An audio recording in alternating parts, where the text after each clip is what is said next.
Ladymatic presents Leading Women.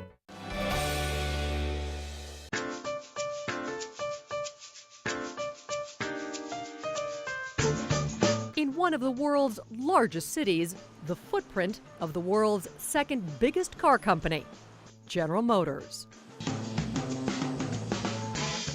The U.S. automaker is once again solvent after nearly going under in 2009.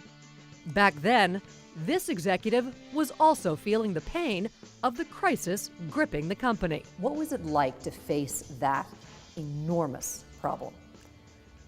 It was daunting to start. She ultimately weathered the economic storm. Let's check on that. Yeah. Lieblein seems tailor-made for her job, a Latina who's at ease leading her team, walking the plant, or celebrating a new launch. In a 30-year-plus career at GM, she's gone from trainee to president. Her journey began when she was 18. Her passion for the brand even earlier. My father worked for General Motors as well. I mean, I think I have gas in my veins. The driving force behind General Motors in Brazil is Grace Lieblein.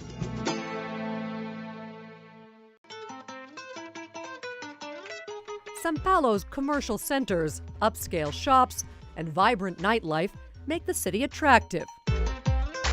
With all that, also comes its notorious traffic jams. 1,000 new cars hit the roads every day in São Paulo, among them GM cars. Grace Lieblein is in charge of GM's Brazil operation, overseeing a workforce of more than 23,000. It's shortly after 8 a.m., and Lieblein is leaving for work. Fill the vein. Her driver and security by her side. The day's busy agenda starts in the car.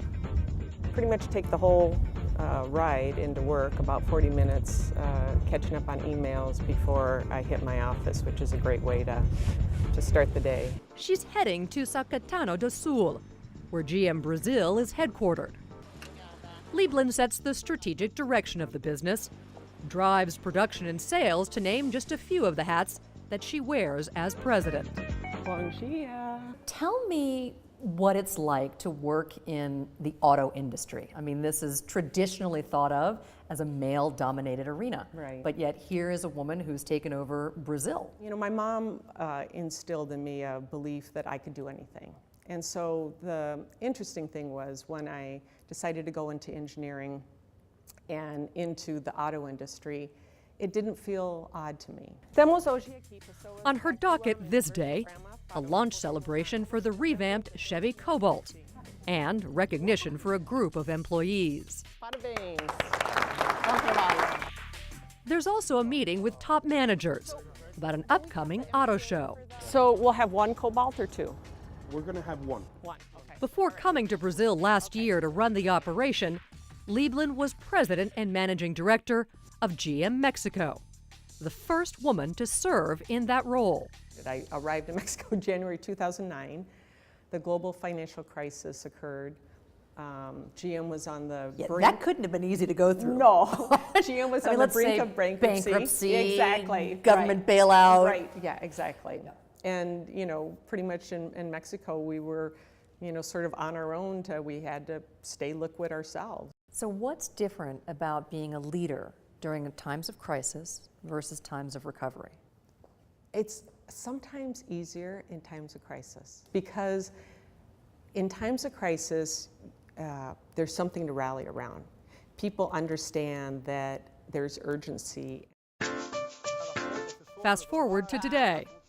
GM may have survived the financial meltdown, but the company's economic picture is not all that rosy. So 2013, I think we're going to have stronger growth, not, you know, the 8-9% growth that this market has seen in the past, but you know, respectable growth.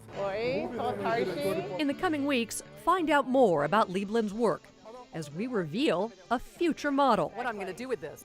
Her life in Brazil, and some important lessons she's learned. You know, one of the things that I always tell women is believe in yourself. You know, if you don't believe in yourself, it's going to be really hard to get others to believe in you.